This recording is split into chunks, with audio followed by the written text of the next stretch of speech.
비트코인은 이거는 거의 제가 확신을 갖고 말할 수 있는데요. 네.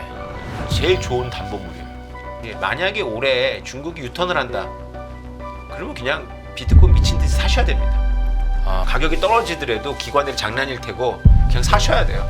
그러면 그 얘기 나온 김에 제가 제일 헷갈리는 게 바로 그거예요. 비트코인은 디지털 금이라는데 비트코인은 안전자산일까 위험자산일까? 가상화폐 시장 또 앞으로의 흐름은 어찌 될지 그리고 지금의 관전 포인트들은 어떤 것들이 있는지 이분과 함께 이야기 나눠보도록 하겠습니다. 건국대학교 정보통신대학원 블록체인학과의 오태민 겸임교수와 함께합니다. 어서 오십시오. 안녕하십니까. 교수님 먼저 새해 복 많이 받으십시오. 새해 복 많이 받으세요. 예. 오랜만에 뵙고 지난번에 제가 참 많은 걸 배웠습니다. 그리고 새로운 시각을 또 여는데 가상화폐 시장에 대해서 큰 도움이 됐었는데 그 연장선으로 오늘 시장에 대해서도 그리고 앞으로의 시장에 대해서 한번 얘기해 보도록 하겠습니다. 근데 일단은 시장에서는 딥시크나 미국 관세 이슈로 해서 급락한 거 모두가 알겠는데 가상화폐 시장에서 그러면 이걸 어떻게 스토리를 지어서 오늘의 급락을 설명할 수 있을까? 이거부터 한번 좀 설명을 해주시죠. 네, 딥시크 때도 좀 떨어졌었는데요. 네. 바로 회복은 했습니다. 그러나 이제 그 관세가 시작되고 나서는 관세 전쟁이라고 나서는 지금 뭐 거의 비트코인하고 가상자산이 흘러내린다라고 할 수 있는데요. 예. 주말부터 뭐 10만 달러 미만 내려간 거는 뭐 둘째치고 막 9만 달러 선까지 위협을 네. 받았어요. 비트코인이. 이더리움 같은 경우는 원래도 힘을 못 쓰고 있었는데 20% 가까이 떨어졌고요.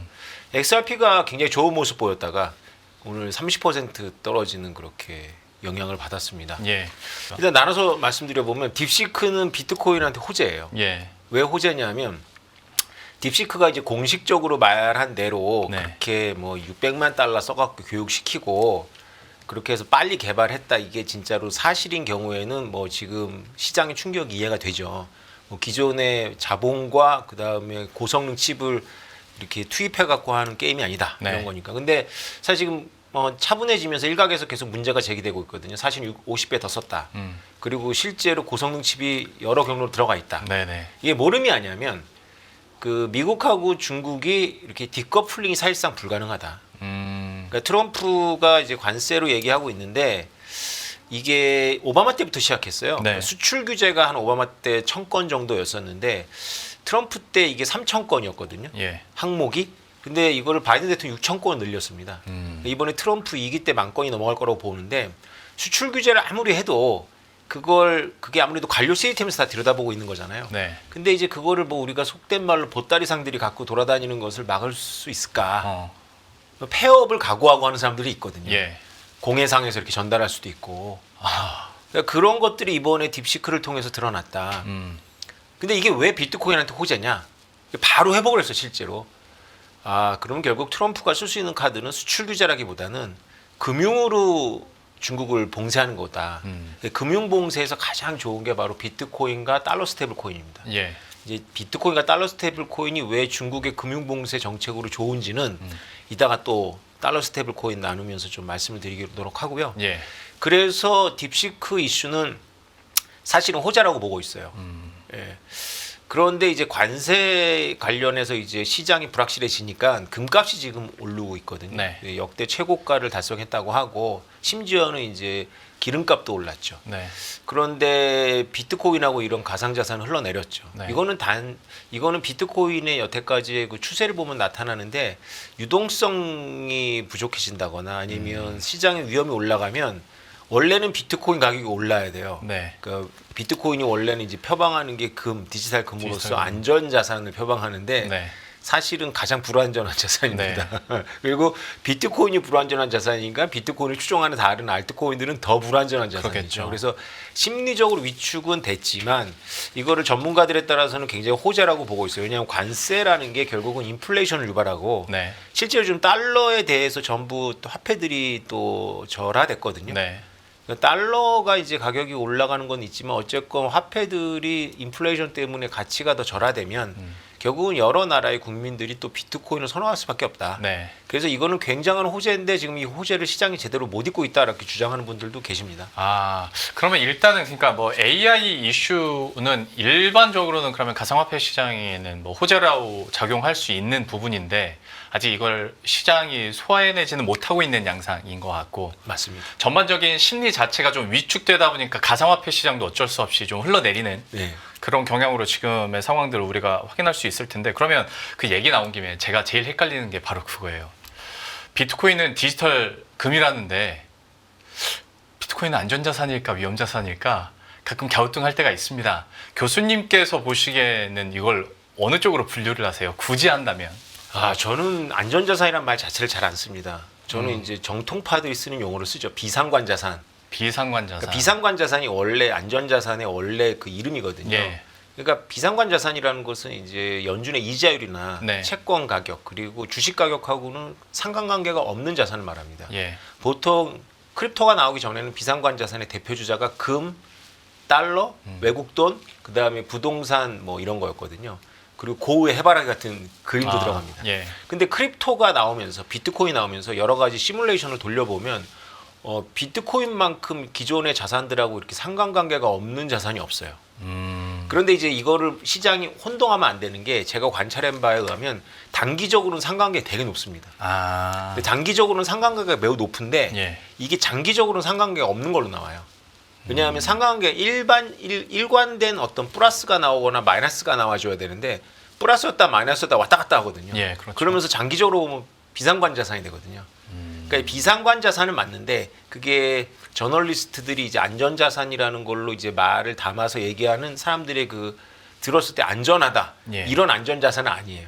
제가 관찰해 본 바에 의하면 미사일이 떨어지면 제일 먼저 떨어지는 게 비트코인입니다. 맞아요. 그러니까 뭔가 큰 이슈 있을 때 오히려 먼저 반응하는 쪽이 여기 크립토 마켓이잖아요. 그것도 이유가 있어요. 그거 왜 그러냐면 24시간 돌아가거든요. 그렇죠. 네, 그래가지고 시장이 열리기 전에 그 비트코인을 제일 먼저 처분하기가 좋습니다. 그렇죠, 그렇죠. 그러니까 지금은 사실 이거는 안전자산이다, 위험자산이다 보다는 진짜 그 말이 맞겠네요. 상관자산인지 아닌지는 봐야 되는데 저희 같은 경우는 제가 이 질문을 드린 이유 중에 하나도 그러니까 이슈가 있을 때마다 저희 같은 그러니까 비전문가들은 이슈가 있을 때만 이 시세들을 보니까 너무 상관자산인 거예요. 네. 근데 일정 시간이 지나면 다시 비상관으로 가더라. 네. 결과적으로는. 그러니까 코로나 때도 비트코인이 제일 먼저 떨어졌어요. 그렇죠. 제일 먼저 네. 반응했고 아주 뭐 처참할 정도로 떨어졌거든요. 네네. 근데 제일 빨리 회복한 자산입니다. 비트코인이. 이번 미국 대선 때도 사실 트럼프 당선 예측한 제일 빠른 시장이 그렇죠. 가상화폐였고. 맞습니다. 근데 이후에 또 비상관으로 가다가 이번 관세 이슈 터지니까 또 상관으로 좀 이렇게 흘러내리고. 그렇습니다. 네. 오케이. 그러면 그렇게 이해를 하겠습니다. 근데 여기에서 나오는 또 맹점 중에 하나가 언제까지 이 일일 변동성 어쨌거나 이것도 화폐인데 가상화폐라고 하지만 일일 변동성의 위험을 계속 노출하고 있을 것이냐. 그래서 이제 대안으로 얘기를 많이들 하는 게 스테이블 코인 쪽이거든요. 여기는 이제 달러와만 연동되면 전문가들도 그러니까 가상화폐 시장에 대해서 좀 비관적으로 보는 전문가들도 스테이블 코인은 되지 않겠어? 라는 얘기를 하더라고요. 교수님께서는 좀 여기에 대해서는 어떤 의견 가지고 계십니까? 너무 중요한 이슈입니다. 지금 이 트럼프 2기에 가장 중요한 자산이 달러 스테이블 코인이 될 가능성이 높습니다. 그러니까 모든 그 여태까지 4번의 상승장에서 비트코인이 주목을 받기보다는 예. 좀 다른 이슈들이 주목을 받았었어요. 예를 들면 뭐 NFT라든가 DeFi라든가 뭐 ICO라든가 이런 식으로 시장을 끌고 왔는데 네. 올해 시장에서는 뭐가 주인공일까 이렇게 관찰하고 있었는데 제가 보기에는 일단 주인공 중에 한 명은 이제 자리를 차지한 것 같아요. 달러 스테이블 코인입니다.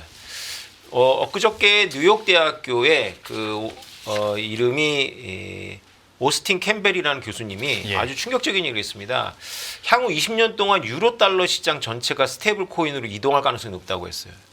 그러니까 유로 달러라면은 10조에서 15조 달러가 돌아가는 시장이거든요. 예.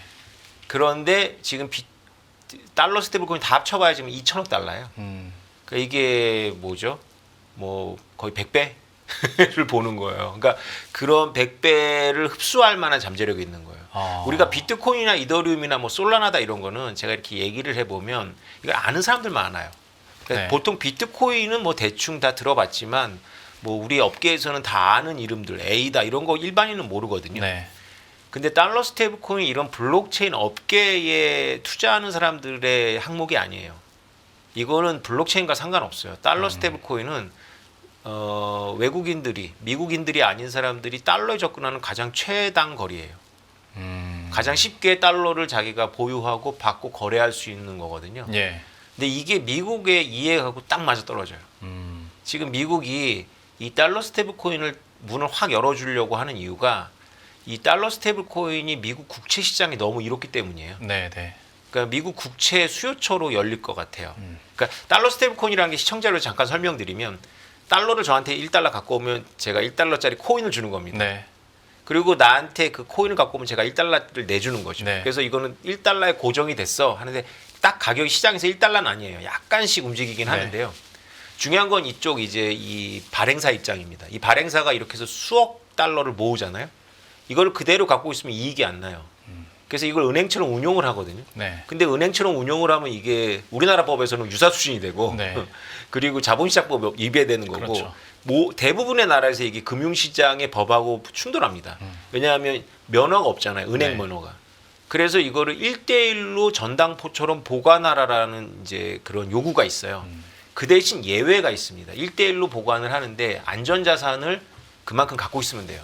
안전자산의 대표적인 게 바로 미국 국채입니다. 국채니까. 그러니까 미국 국채를 갖고 있으면 이자를 주거든요. 네. 그러니까 미국 국채를 갖고 있으면 미국 검찰이 안 건드리고 미국 국채를 안 갖고 좀 위험한 회사채를 갖고 있거나 그 뭐 신흥 국가의 주식을 갖고 있으면 그건 너는 1대1로 갖고 있지 않다라고 이제 벌금을 때리거든요. 예. 그러니까 신호를 계속 보내는 거예요.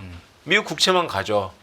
그럼 이게 사업자 입장에서 너무 쉬운 게 그렇게 달러 코인 발행해서 달러 모은 다음에 미국 주식 갖고 있으면 이자를 먹을 수 있고. 그럼 이렇게 하면 미국에 건들지를 않고. 예. 뭐 이런 식으로 이제 돌아가는 시장이 좀 커지는 거거든요. 예. 이게 미국 입장에서는 국채 수요가 생기는 것도 있지만 중국과 아까 그 AI 갖고 얘기했지만 중국을 아무리 규제해도 중국이 자체적으로 반도체도 만들고 전기차도 만들고 많이 따라와요. 오히려 중국을 이렇게 디커플링 하면 할수록 부작용이라고 이제 보고 있는데요.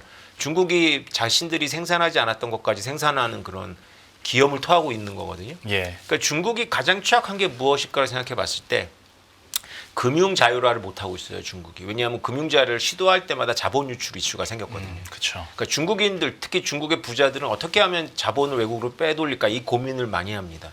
실제로 그건 데이터로도 나오고요. 중국이 한 달에 대략 한 300억 달러에서 500억 달러 무역 흑자를 보는데 중국의 부자들이 한 달에 해외 유출하는 그 규모가 300억 달러에서 500억 달러 사이예요. 그래서 이게 최근에는 순유출로 돌아섰어요. 그러니까 중국이 달러를 버는 것보다 더 많이 뽑아내거든요. 지금 비트코인을 억제하고 있는 상태에서 이러는데 만약 비트코인이 열리거나 아니면 달러 스테이블 코인 같은 게 중국인들한테 오픈이 되면 네. 엄청나게 많은 자본이 외국으로 유출이 되죠. 그러겠네요. 그래서 미국이 달러 스테이블 코인을 막 키우면 키울수록 중국이 자본 유출 때문에 이제 금융이 굉장히 힘들어지는 거죠. 말씀하신 그 부분에 사실 어떤 베이스가 되는 부분이 뭐 홍보는 아닙니다만 작년 11월 18일 영상 한번 보시면 그때 설명해 주셨던 왜 미국이 가상화폐 시장을 제도권으로 올리고 있는지 그리고 지금의 상황에서 미국과 중국의 서로 다른 가상화폐 시장의 제도가 왜 한쪽으로 이제 기울 수밖에 없는지 그리고 중국이 긴장을 할 수밖에 없는지는 그 작년 영상이 나와 있으니까 굳이 여기서 또 여쭤보진 않겠습니다. 근데 그 중국 가상화폐 시장에 대한 중국 정부의 활용을 가기 전에 그 유로달러 얘기를 하셨으니까 뭐 가상화폐 시장도 비슷하지 않을까요? 그러니까 뭔가 이게 환율적으로 그리고 상대적인 가치를 매기려면 말 그대로 양쪽 나라가 다 받아들여야 되는 거지 않습니까? 미국 정부는 가상화폐 시장을 열어놓긴 했는데 지금 유럽 쪽에서는 계속 완강히 거부하고 있는 것 같습니다. 유럽중앙은행에서도 우리 이거 지급준비로는 비트코인 매입 안 한다. 뭐 계속 얘기를 하고 있는데 이게 가능한 시나리오입니까? 그러니까 일단 중앙은행들의 수장이나 이제 책임자들한테 이 가상화폐 전략자산화에 대해서 물어보면 다 일단 부정적이에요. 미국도 마찬가지고요. 물론 그러겠죠. 근데 예. 유럽은 최근에 유럽 22에서 논문까지 나왔어요. 경제학자들이 그 비트코인을 트럼프 정부가 키우면 사회 불정의가 너무 확산된다. 그러니까 좀 다른 접근이죠. 그러니까 예. 거기는 일반적인 경제학자들은 비트코인은 거품이니까 곧 꺼진다 이렇게 보고 있는데 네. 그 논문은 비트코인이 지금보다 더 올라갈 걸 전제로 논문을 썼어요. 그 논문을 제가 읽어봤는데 사회 정의와 부정의의 문제로 접근하더라고요. 그래서 기존의 비트코인 홀더들한테 너무 좋은 일이지만 그 불평등하다는 거죠. 이게 네. 기본적으로. 그래서 이것이 사회 혼란과 뭐 이런 문제를 야기할 거라고 유럽 중앙은행이 위탁한 논문에서 이거를 발표했거든요. 네. 그러니까 유럽 중앙은행은 기본적으로 부정적인 데다가 네. 지금 유럽 중앙은행을 유럽을 대변한다고 보면 지금 발등에 불이 떨어졌어요. 그 스테이블 코인 때문에. 예, 예. 유럽인들이 유로 스테이블 코인 안 씁니다. 달러 스테이블 코인을 구해요. 그러겠죠. 뭐 굳이 그렇게 거쳐서 쓸 필요는 없겠죠. 그렇죠. 그러니까 달러 스테이블 코인의 수용도가 제일 높은 게 중국인들이고요. 그다음에 유럽이에요. 네, 네. 날로 증가하고 있습니다.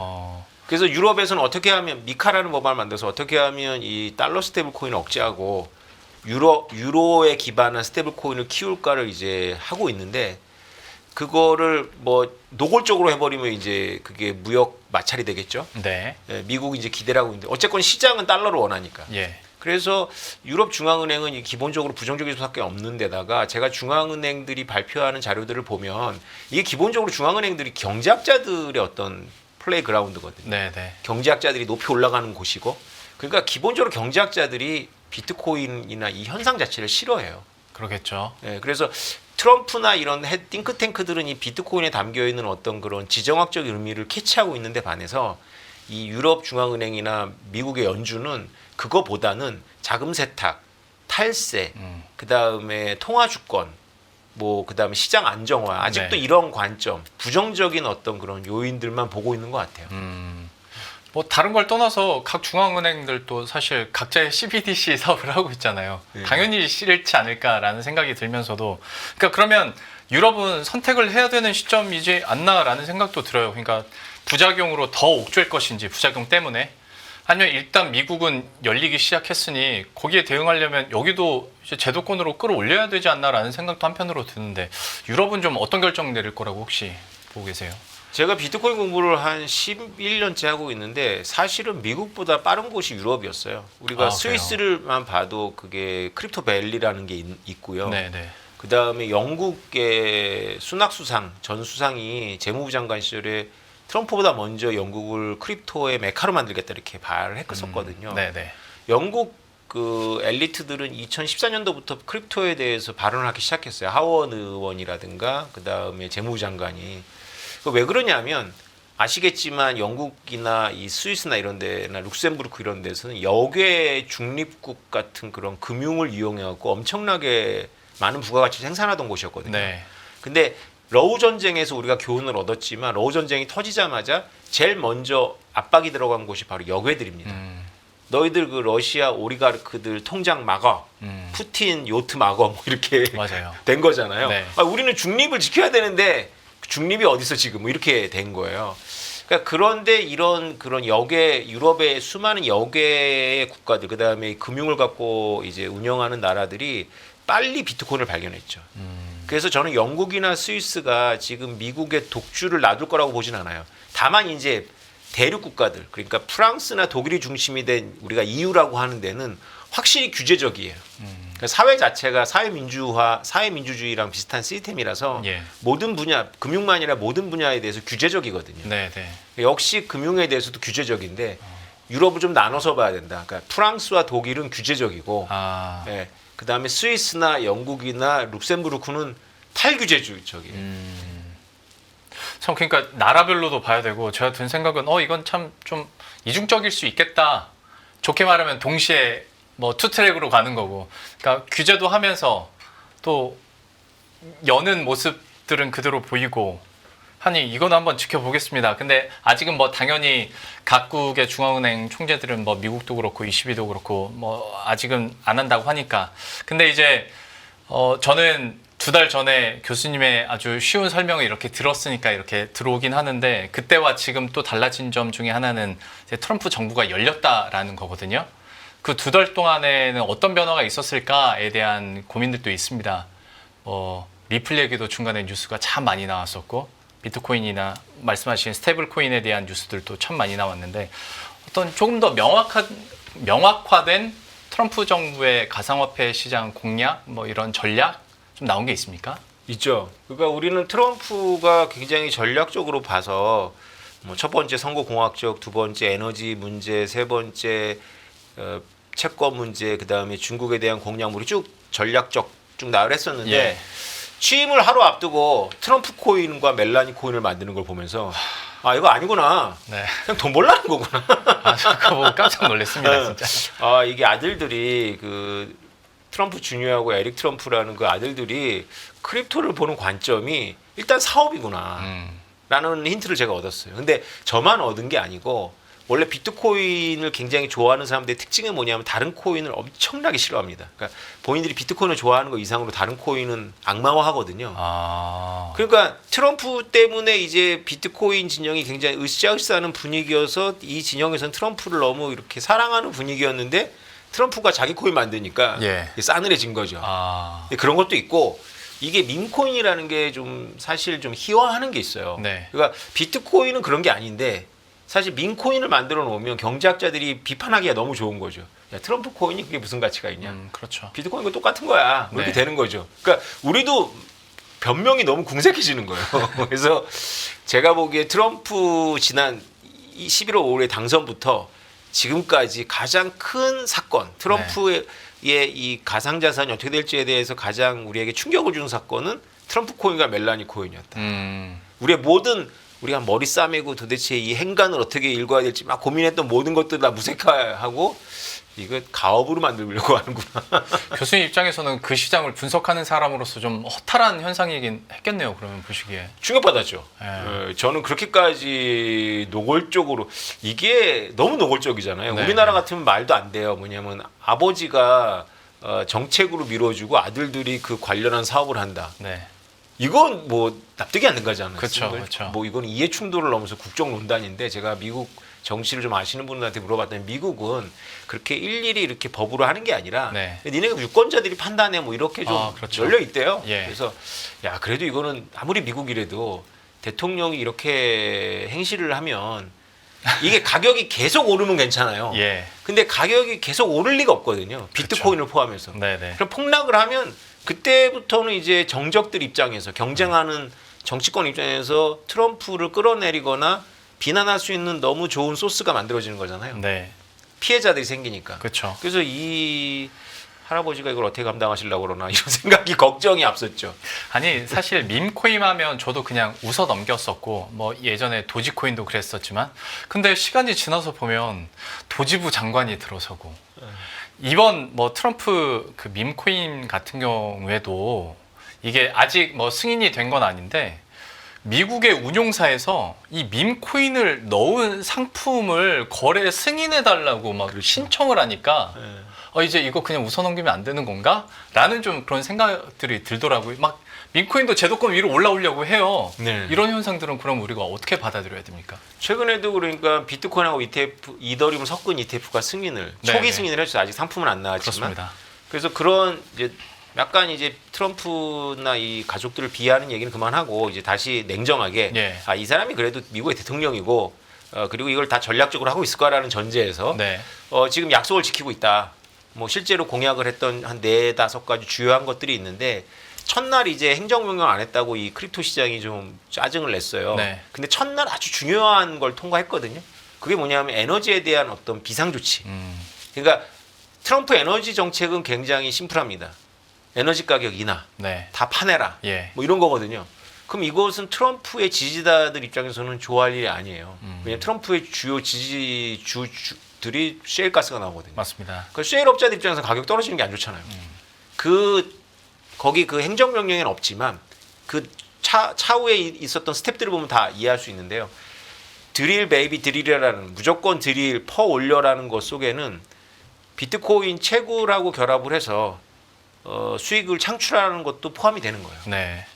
그건 이미 텍사스에서 잘하고 있고 예. 좋은 모델이 있기 때문에 그러면서 이 채굴에 대한 이슈도 했고 그다음 비축도 뭐 스탁팔이라는 단어로 바꿨지만 연구하라 그랬고 그다음에 이제 SEC도 이제 게리 겐슬러가 나가자마자 뭐 여러 가지 좋은 소식이 들려오고 뭐 신청을 하면 족족 해주고 있단 말이죠. 네. 그래서 이게 뭐 단지 뭐 트럼프하고 멜라니 코인을 만든 건 좀 아쉽지만 그래도 약속대로 탈규제 제도화를 네. 하고 있구나. 네.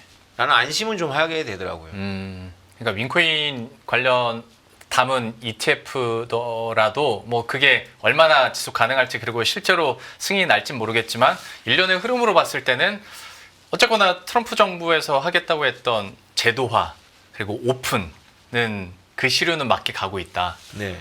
이해를 하면 될 것 같은데 그러면 또 한편으로 이제 긍정적인 기대가 되는 게 ETF처럼 그러니까 패시브 시장에 진입을 한다는 건 가상화폐 시장, 뭐 비트코인, 이더리움도 그만큼 변동성에서 좀 안정화될 수 있지 않을까?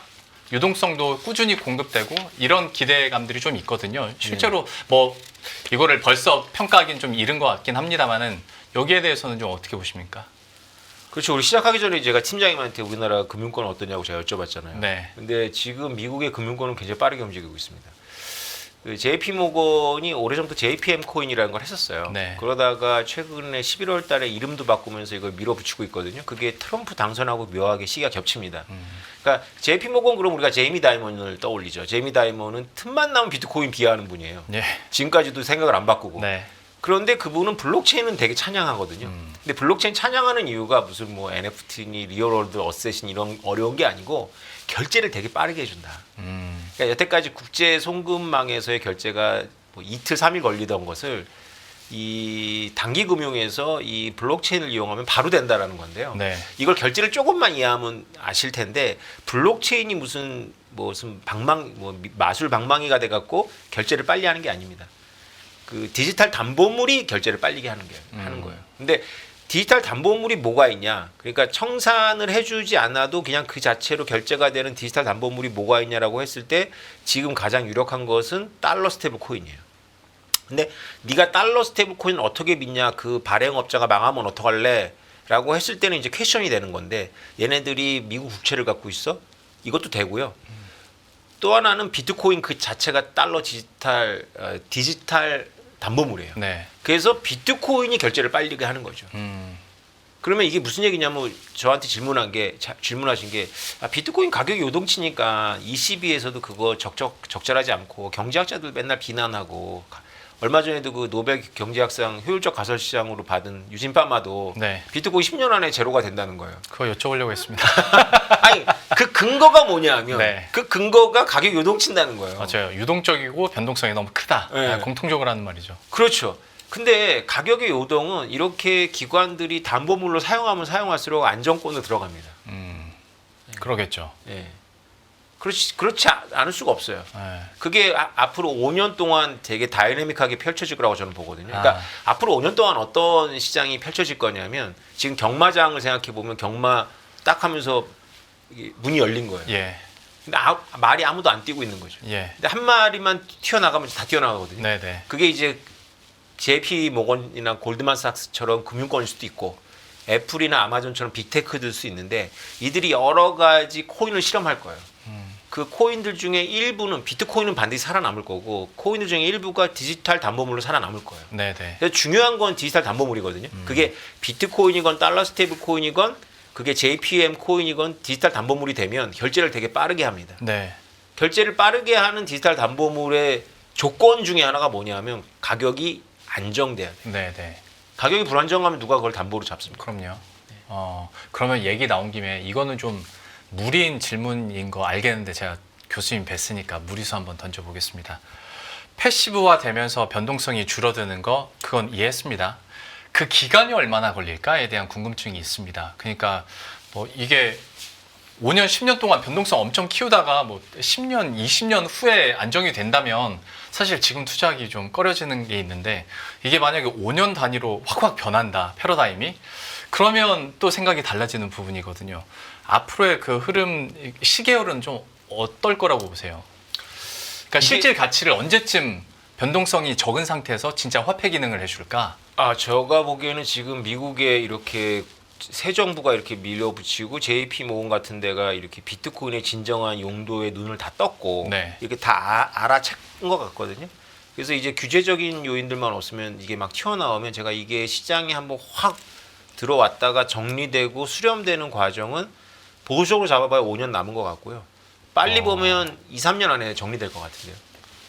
2, 3년 안에 정리가 된다는 게 그러면 그때는 실질 가치로서의 화폐 기능을 수행할 수 있을 것이다라는 뜻인가요? 비트코인은 이거는 거의 제가 확신을 갖고 말할 수 있는데요. 네. 제일 좋은 담보물이에요. 아. 왜냐하면 이 지금의 지정학적 왜 제가 비트코인을 계속 지정학적 자산이라고 떠드냐면 예. 기존의 포스트 1945 시스템에서는 이게 분명한 하이어라키가 있었어요. 네. 미국이 딱 그 금융 세계에서 미국이 딱 그 중심을 잡아주면 예. 다른 나라들이 열심히 그 게임의 룰 안에서 이렇게 운행을 하다가 너무 미국한테 돈을 많이 벌면 미국이 이제 손 벌리고 다니면 한 번씩 이제 속된 말로 삥을 뜯기고 다시 이게 안정화되고 뭐 이런 네. 식으로 분명한 하이어라키가 있었는데 네. 이게 지정학적으로 깨지고 있잖아요. 대안적인 모임들 브릭스 뭐 중국 이렇게 나오면서 이런 상태에서 상위의 신뢰가 없다라고 보시면 돼요.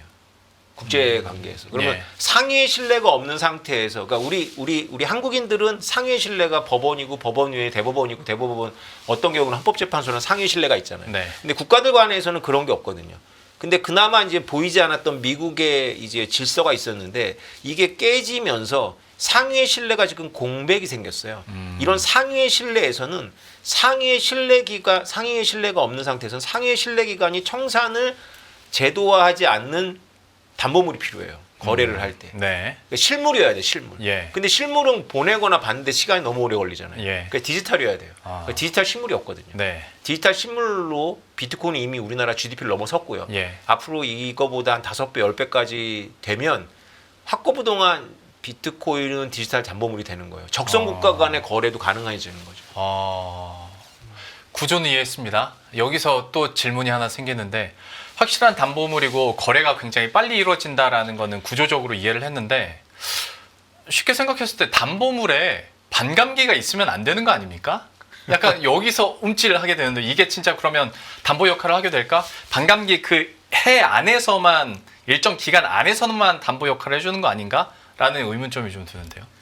이미 지금 비트코인은 2,100만 개 중에 2,000만 개가 나왔고요. 네. 이번에 반감기가 재미가 별로 없어요. 투자자 입장에서는. 예. 너무 스무스하거든요. 네. 이유가 있습니다. 왜 그러냐면 욕조 안에 물이 이미 가득 찼고 예. 나오는 유량이 똑똑똑 떨어지고 있었어요. 예. 그런데 이게 똑똑똑 떨어지다가 이게 똑똑똑 떨어지고 있는 거거든요. 그러니까 이게 지금 이 욕조 안에 있는 물 전체의 가치를 결정하기엔 너무 유량이 적은 거죠. 이미 그렇게 되고하고 있어요. 이번 반감기 때부터. 혹시 이런 현상이 코인 가치 자체가 스테이블해지고 있다라는 것으로도 의미를 해석할 수가 있는 건가요? 저는 그 느낌을 약간 받아요. 이거는 뭐 통계를 돌려봐야 알겠지만 제가 이번 반감기에서 느끼는 느낌은 기관들이 많이 들어오니까 확실히 10만 달러에서 오락내락한다. 네. 이번에 이제 반감기가 이번에 관세 때문에 떨어졌잖아요. 네네. 제가 이게 자료 찾아보니까 하룻밤에 21억 달러가 청산을 당한 거예요. 그러니까 굉장히 세밀하게 프로그램을 넣어놓은 거예요. 조금만 떨어지면 청산이 쫙 돼버리는 거죠. 네네. 청산되면서 더 떨어지는 거지만 그러니까 기관들은 크게 움직이니까 그 진폭을 허용하는 진폭이 되게 그것도 크겠지. 5% 정도 스프레드를 놓고 먹는 거예요. 예. 떨어지면 팔고 올라가면 팔고 떨어지면 사고 뭐 이런 식으로. 네. 더 떨어지면 아예 청산해버리고 뭐 이런 식으로 하는 거죠. 그러니까 지금 우리가 10만 달러가 2달째 오르락내리락 하면서 옛날에 10,000달러는 이러지 않았거든요. 10,000달러 돌파하고 한 달 만에 20,000달러 찍고 폭락했거든요. 네네. 그런 광기가 없잖아요. 지금. 그렇죠. 기관들이 조정을 하고 있는 것 같아요. 그게 사실 우리 앞에서 했던 다 일맥상통하는 얘기잖아요. 패시브 자금이 늘어나고 기관 자금이 늘어나면서 변동성은 어느 정도 제어가 되고 그렇게 되다 보면 이제 각국에서 이것을 전략 자산화할 수 있는 기반이 마련이 되는 건데 그러면 이제 시간 많이 갔으니까 중국 쪽도 얘기 한번 해보도록 하겠습니다. 2달 전쯤에 얘기하면서 그러니까 중국은 계속 통제를 하려고 하는데 통제가 안 되고 있는 상황에 대해서는 설명을 해주셨는데 네. 그렇다고 넉놓고 있지는 않을 것 같고 중국도 뭐 CBDC 사업은 여기대로 노리면서 또 물밑에서는 가상화폐에 대한 움직임은 적극적으로 있는 걸로 알고 있거든요. 네. 지금 상황은 좀 어떻습니까? 제가 얼마 전에 중국에서 비트코인을 많이 갖고 있는 부자를 만나서 밥을 먹었어요. 근데 물어봤는데 뭐 탄압을 받는다거나 공안한테 전화를 받는다거나 그런 게 없대요. 제가 듣는 거랑 좀 다르더라고요. 그러면 중국 정부도 그 부호가 코인 많이 갖고 있는 거 알고는 있는데 저한테 보여준 게 뭐냐면 자기가 사람들 모아놓고 강연하고 이런 거 보여주더라고 상해에서. 제가 알고 있기로는 불과 작년만 해도 그거 못했거든요. 네. 그런 거 하면 막 공안이 덮치고 막 이랬었어요. 네네. 근데 이제 자유롭게 하나 봐요. 어. 너무 이렇게 막 대놓고 하지 않으면 가능한 것 같아요. 네네. 그런 변화가 물밑에서 있는 거는 같은데 중국한테는 아주 좋은 곳이 있죠. 홍콩이라고. 지금 홍콩이 달러 스테이블 코인에 대해서 규제 만들려고 되게 바쁩니다. 홍콩은 가만히 보면 그냥 미국의 월가에서 작년 초에 SEC가 비트코인 ETF를 통과하자마자 제일 먼저 반응한 게 홍콩이었어요. 홍콩은 중국입니다. 중국. 그렇죠. 네. 자유로운 중국이죠. 네네.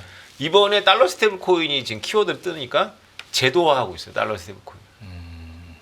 절대 뺏기려고 안 하는 거죠. 최소한 이 아시아의 금융의 허브로서의 지위는 유지하려고 하는 거죠. 네네. 그러면 그 정도 그러니까 유출이 되고 홍콩 가서 거래되는 것도 중국 정부에서는 어느 정도는 용인을 해주고 있는 분위기인가 보네요. 지금 홍콩은 홍콩 관련한 책을 읽어보면 홍콩은 이미 다 중국화가 됐습니다. 그래서 홍콩은 자유로운 어떤 결정을 못 해요. 다 중국에 물어보고 하는 거예요. 네. 그러니까 중국이 다 인지하고 허용하는 거죠. 다만 이제 중국인들이 홍콩 가려면 비자가 필요하잖아요. 네. 그러니까 중국이지만 중국인들은 빼고 중국의 엘리트들은 홍콩이 자기 나라인 거죠. 그렇죠, 그렇죠. 네. 우스그레고 그래서 홍콩 은행은 주 6일 연다고. 그러니까 5일은 홍콩 국민들 위한 거고 마지막 토요일은 중국 사람들이 이렇게 와가지고 거래하느라고 6일 하루 더 열어야 된다고 하던데 가상화폐 시장도 비슷하게 흘러가는군요, 지금. 그렇죠. 그러니까 홍콩이 상대하는 그 중국인들은 일반 중국인들이 아닌 거예요. 네, 네, 그렇죠. 네. 그 부자 엘리트 중국인들인 거죠. 혹시 그러면 지금 이 판이라면 중국에서 좀 완화적인 스탠스를 보일 가능성에 대해서는 좀 어느 정도로 보세요? 그 가능성을 저보고 찍으라 그러면 저는 부정적으로 보는데 네. 지금 시장에서는 그 기대감이 있어요. 그러니까 트럼프 행정부가 비트코인을 이렇게 막 하면 중국도 AI가 그랬듯이 뒤처지면 안 되니까 그러겠죠. 완전한 유턴을 기대하는 목소리가 있어요. 그러니까 감옥 갔다 오신 우리 짱펑짜오 그 바이낸스 전 회장님을 비롯해 갖고 네. 중국도 열 거다. 본인들이 어떤 네트워크가 있을 거예요, 중국에. 근데 저는 그게 쉽지는 않을 것 같은데 왜 그러냐면 아까 소득에 말씀드린 건 자본 유출 때문에 그렇거든요. 네. 근데 만약에 이 투자자들이 보셔야 되는 게 만약에 올해 중국이 유턴을 한다. 그러면 그냥 비트코인 미친 듯이 사셔야 됩니다. 그 뉴스에 그냥 가격이 떨어지더라도 기관들이 장난일 테고 그냥 사셔야 돼요. 연다면. 네, 2017년까지 비트코인이 중국인들 것이었습니다. 2017년도 통계에 의하면 1월달 통계에 비트코인이 거래되는데 엔화 뭐 달러 했을 때 위안화 비중이 99%였어요. 예. 중국인들 비트코인 너무 좋아합니다. 이거 완전히 제도화 시키면 지금보다 한 바로 3-4배가 뭐 6개월 안에 간다라고 보셔도 될 거예요. 무리해서 사셔도 돼요. 비트코인에 한해서는 다른 건 모르겠는데. 근데 그럴겠냐 하는 거죠. 근데 이것도 그러면 만약을 가정해서 만약에 중국이 좀 여는 그 뉘앙스를 만약에 내풍긴다면 그러니까 뭐 가격은 저는 오를지 뭐 떨어질지 모르겠습니다만은 미국 트럼프 행정부의 전략 자산화에는 큰 태클 아닙니까? 그렇죠.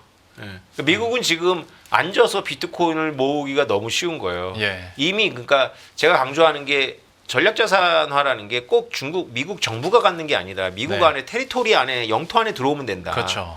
그러면 지금 이미 ETF를 통해서 100만 개가 모였거든요. 네. 그런데 올해는 한 300만 개까지 늘어날 거로 보고 있어요. 그 이미 300만 개면 10%가 넘잖아요. 네. 이거는 왜 미국으로 모이냐면 미국이 물론 안전한 곳이고 다른 자본들도 미국으로 모이고 있지만 미국만 이렇게 개방적이 되고 제도화를 하니까 미국으로 모이는 거예요. 그러니까 다른 나라 정부가 구경하고 있잖아요 지금. 그러니까 할 수 있는데 못했던 거잖아요. 네네. 그러니까 말씀하신 대로 중국이 한다면 홍콩이나 이런 곳으로 분산이 되겠죠. 재밌네요. 역학관계들이 꽤 많고 새로운 시장이 열리면서 또 새롭게 변화하는 것들이 워낙 많다 보니까 궁금한 점들이 계속 많아져서 꼬리를 물고 두서없이 질문을 드려봅니다. 어느 정도 이제 마무리는 슬슬 지으면서 얘기는 해봐야 될 것 같은데 전략적인 측면도 교수님께 뭐 여쭤보는 게 맞나 싶긴 하지만 또 여쭤볼 사람이 교수님밖에 없어서요. 지금 그러면 내가 투자를 하는 게 맞나에 대해서 또 많이 오른 상태이기도 하니까요. 좀 어떻게 봐야 될지 좀 전략적인 측면에서도 조언 좀 부탁드리겠습니다. 네, 그러니까 비트코인이 뭐 못 잡을 만큼 도망간 것 같지만 네. 이렇게 지난 주말과 오늘을 보면 또 떨어져 주잖아요. 예. 그래서 올해 시장에 대해서는 여러분들이 좀 방망이를 짧게 잡고 네. 좀 투자하실 신규로 진입하실 분들은 예. 한꺼번에 들어오시면 안 되고 이렇게 급락했을 때마다 담는 거죠. 그러면 좀 다른 접근으로 가상화폐를 가격을 보고 매수하기가 쉽지가 않아요. 단위도 클 뿐더러 이미 올라가 있는 게 너무 체감이 되거든요. 가격 보고 투자해야 됩니까? 아니면 그냥 이거는 향후에 가치가 올라갈 수밖에 없기 때문에 그냥 정기 적금 넣는 것처럼 믿음으로 가는 겁니까? 그렇죠. 올해가 그 DCA라 그래서 자기가 가지고 있는 그 자기 여유 자금의 분할 투자를 하기가 되게 적합한 해인 것 같아요. 올해가. 사실 제가 작년이나 재작년에는 DCA가 답이 아니다라고 굉장히 비판적으로 얘기했어요. 왜냐하면 들어가려면 한꺼번에 들어가지 의미 없다 이렇게 했는데 지금 이미 말씀하신 대로 오를 만큼 오른 면이 있어요. 이게 폭락이 왜 나오냐면 그 특별히 뉴스가 안 좋은 것도 있지만 제가 보기에는 그냥 10만 달러에 만족하고 터는 사람들 때문에 그래요. 그때도 그 말씀 하셨었어요. 정말 오랫동안 갖고 있는 사람들의 1차 목표가 10만 달러 선이었다고. 예. 그러니까 그런 매도 압력이 있어요. 근데 이게 굉장히 크진 않아요. 바로 회복하더라고요. 네. 그러니까 그만큼 이제 물밑에서는 이제 매수 압력도 강한 거죠. 그러니까 지금 신규로 들어오시는 개인 투자자들은 한꺼번에 담는 건 좀 부담스럽고 네. 올해 1년 안에 분할 투자를 하시는 게 좋죠. 그러니까 떨어질 때마다 사시면 나쁘지 않을 거예요.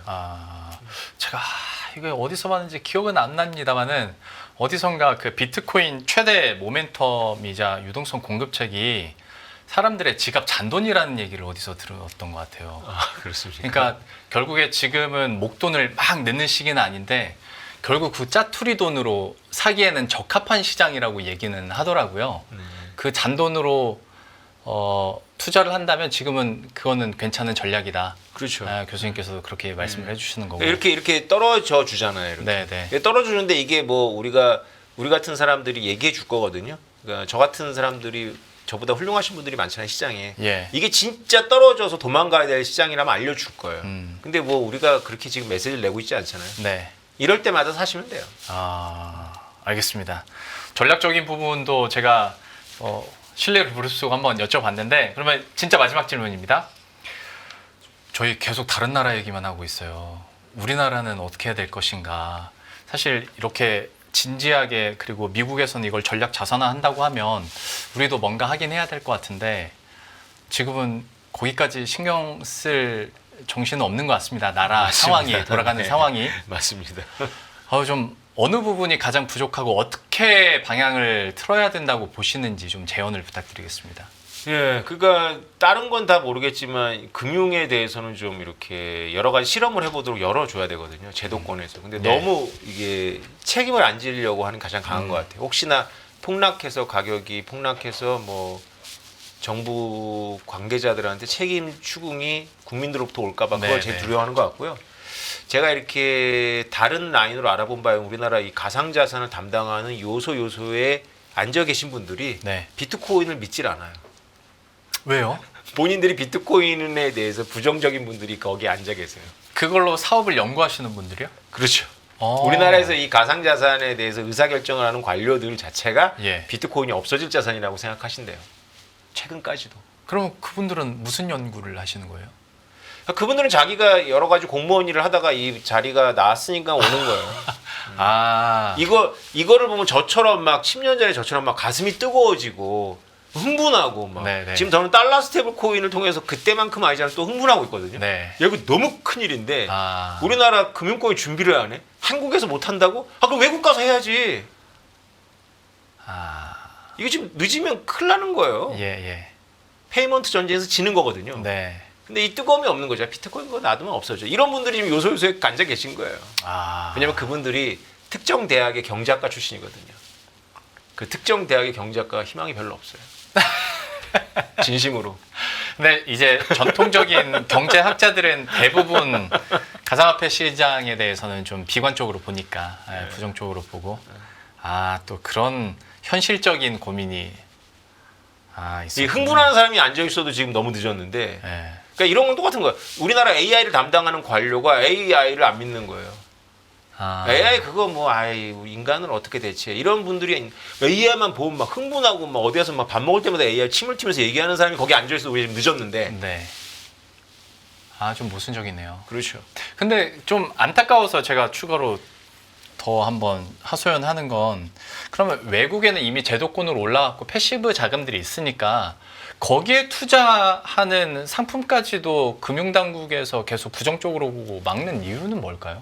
그거는 잘했다고 보는 것 같은데 한국의 금융권에서. 왜냐하면 그거를 작년에 바로 이렇게 하게 해줬으면 예. 우리나라 자금이 미국의 비트코인을 모으는 데 도움이 됐을 거 아닙니까? 그러니까 지금 그런 이제 자금 유출. 한국의 이제 금융권에서 이 상품을 만들어 허용해 주면 예. 그 대기 자금이 이제 한국으로 오고 그만큼 비트코인이 한국에 모이겠죠. 그럼 거창하게 한국의 정부가 뭐 비트코인을 비축 자산으로 한다 안 한다를 떠나서 좀 우리도 부탄 이상은 좀 모이지 않을까요? 지금 부탄만큼도 안 갖고 있잖아요. 네네. 유출 측면은 또 생각을 못했네요. 네. 그렇구나. 그게 의도한 바는 아니지만. 네네. 뭐 실기한 거겠지만 결과적으로 봤을 때 그런 부작용이 있을 수도 있었겠네요. 어쨌거나 좀 마지막 그 말은 씁쓸합니다. 그 사업을 연구하고 있는 사람들이 일단은 그 자산에 대해서 부정적으로 보고 네. 있다라는 건 씁쓸한 부분이네요. 없어질 자산으로 본대요. 그렇구나.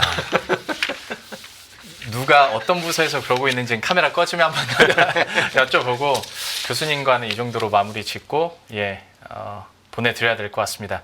건국대학교 정보통신대학원 블록체인학과의 오태민 겸임 교수와 함께했습니다. 오늘 말씀 고맙습니다. 감사합니다.